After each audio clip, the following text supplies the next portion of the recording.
Quem pode salvar a Argentina da morte? A Argentina possui vastos recursos naturais, como energia e agricultura. Em seus 2,8 milhões de quilômetros quadrados de território, a Argentina é dotada de extraordinárias terras férteis, reservas de gás e lítio, e grande potencial de energia renovável. É um produtor de alimentos, líder com indústrias agrícolas e pecuárias de grande escala. Além disso, a Argentina tem oportunidades significativas em alguns subsetores de manufatura e serviços inovadores em indústrias de alta tecnologia. Com ótima comida, ótimo vinho, lindas paisagens. E por que então a economia da Argentina não decola? Quem pode salvar a Argentina? Isso que vamos ver no vídeo de hoje.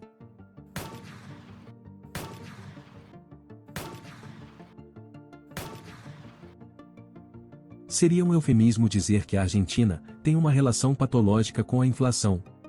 Pois entra ano e sai ano, e os governos continuam à procura de um milagre, quase nenhum país do hemisfério ocidental tem um histórico pior.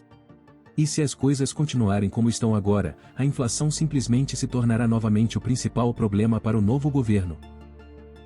Após a hiperinflação em 1989, uma paridade cambial durante a década de 1990, reteve os aumentos de preços, até que eles disparassem novamente em 2002, e desde então, a inflação tem sido o principal problema macroeconômico do país. Mas a inflação nem sempre representou um problema político. Anteriormente em torno de 50% ao ano. No momento atual a inflação deve atingir 70% em 2022, apresentando um enorme desafio para a instável coalizão peronista liderada pelo presidente Alberto Fernandes. Com as eleições de 2023 se aproximando, candidatos, trazendo consigo ideias para soluções radicais para a inflação, como a dolarização da economia. O que a inflação reserva para o novo governo argentino? As causas macroeconômicas da inflação ainda são debatidas na Argentina, mas seus efeitos políticos são claros e concretos e podem acabar com as perspectivas eleitorais dos governos, e até ameaçar sua sobrevivência imediata. Mas há uma ressalva. A sociedade argentina e seu sistema político podem tolerar taxas de inflação que causariam tumultos em outros lugares. Inflação alta é criptonita eleitoral, mas taxas anuais de 20% ou até 30% podem ser aceitáveis para o público que vota, se a atividade e os salários reais forem mantidos. Qualquer coisa além desse patamar pode condenar as perspectivas eleitorais de quem está no poder, causando até uma crise presidencial e a queda do governo.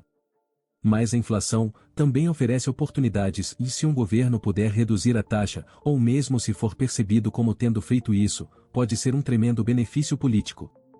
Olhando para a história argentina, emergem cenários possíveis para o atual governo. A trajetória do ex-presidente Raúl Alfonsín representa o pior cenário para o governo. Eleito em 1983, Alfonsín foi recebido com entusiasmo, como o primeiro presidente democrático após 7 anos, da pior ditadura da história da Argentina. Mas ele enfrentou restrições assustadoras, as consequências da crise da dívida de 1982, dívida externa pesada, preços altos e salários em queda. Seu governo implementou um plano de estabilização chamado Plano Austral, em junho de 1985, que incluía uma desvalorização, a criação de uma nova moeda e controles de preços. O Plano Austral foi um sucesso. Ele baixou a inflação para cerca de 2% ao mês, nos primeiros 3 meses, e Alfonsín aproveitou a onda de popularidade, que se seguiu para uma vitória nas eleições, de meio de mandato em novembro de 1985. Encorajado pelos resultados eleitorais, Alfonsín lançou um novo movimento político com objetivos elevados. Mas a inflação começou a subir novamente, saindo do controle em 1988. Em 1989, a taxa de inflação mensal atingiu um pico de 194%, quando a escassez de alimentos e saques em supermercados atingiram várias cidades. Alfonsín foi forçado a mudar a data das eleições, de outubro para junho, e o candidato da oposição, Carlos Menem, venceu com folga. Para um líder parecer incapaz de controlar a inflação é um veneno político, mas uma aparente vitória sobre a inflação é uma garantia de sucesso. Foi o caso de Carlos Menem. Ele assumiu o cargo logo após os meses hiperinflacionários de 1989. Em 1991, Domingo Cavallo, então ministro da Economia de Menem, apresentou uma paridade em dólar para o peso que derrubou a inflação rapidamente.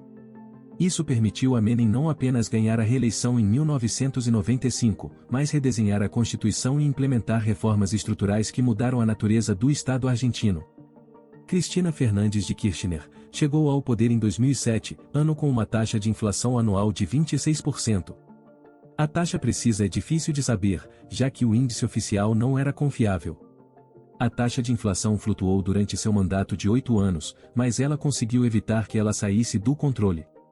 Ainda assim, a inflação foi percebida como o problema econômico, número 1 de seu mandato, e foi um dos principais fatores da vitória de Maurício Macri, depois que ele prometeu que reduzir a inflação é a coisa mais simples a fazer. Mas a inflação nunca ameaçou a estabilidade do governo Cristina Fernández. Isso se deveu a 3 elementos-chave: inflação alta, mas relativamente estável, o fato de que os salários reais, mais ou menos, se mantiveram e a criação de novos programas sociais, como benefícios previdenciários para mulheres, e um subsídio universal para crianças. O governo de Maurício Macri entre 2015 e 2019 não conseguiu conter a inflação e pagou o preço, mas sem desencadear uma crise mais ampla como a de Alfonsín. A derrota de Macri em sua tentativa de reeleição foi extraordinariamente rara na política argentina, que favorece os titulares. Seu Banco Central estabeleceu uma meta de 10% de inflação em 2016, mais ou menos 2 pontos percentuais. Mas o número anual era de 54%, quando ele deixou o cargo em 2019, e os salários reais caíram 20%, durante seu mandato.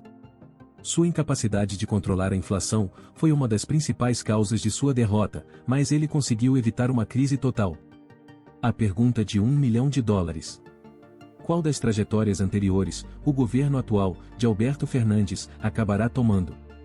Atualmente, ele parece atolado no terceiro cenário, rumo à derrota sem crise. Seu partido perdeu as eleições de meio de mandato de 2021, e as pesquisas para as eleições do próximo ano não parecem boas.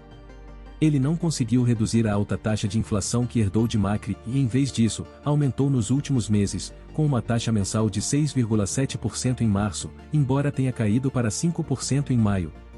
Se o governo não conseguir ao menos estabilizar a inflação, suas perspectivas eleitorais são terríveis. Seus oponentes argumentam que seu governo está se movendo para o primeiro cenário de crise em grande escala.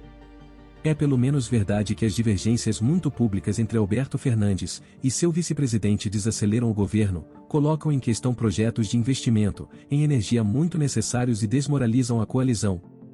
Mas seu gabinete econômico aposta que, uma vez que o contexto internacional se estabilize, e dado que a Argentina assinou um acordo com o FMI, as taxas de inflação cairão.